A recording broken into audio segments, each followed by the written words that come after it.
ప్రకాశం జిల్లా టీడీపీ అధ్యక్షుడి ఎన్నిక రణరంగాన్ని తలపించింది.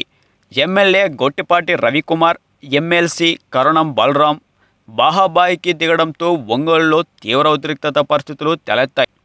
గొట్టిపాటి, కరణం పరస్పరం తన్నుకోవడంతో ఎన్నికల పరిశీలకులుగా వచ్చిన మంత్రులు నారాయణ, పరిటాల సునీత, సిద్ధా రాఘవరావు అవాక్కయ్యారు.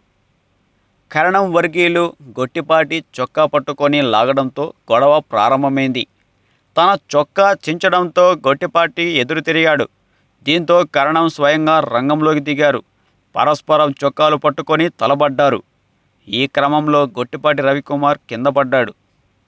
పోలీసులు జోక్యం చేసుకొని వారిద్దరిని విడదీశారు. బందోబస్తు మధ్య ఆయనను అక్కడి నుంచి బయటకు తీసుకెళ్లారు. ఇరు వర్గాల తోపుసులాటలు, అరుపులతో సభా ప్రాంగణం దత్తరిల్లింది.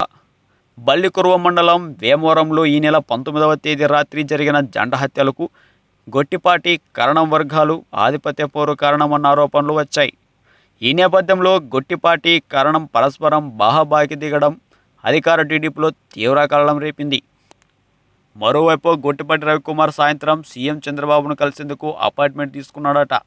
మరి కరణం వర్గీయులు దీనిపై ముఖ్యమంత్రికి ఆయన ఫిర్యాదు చేయనున్నారు.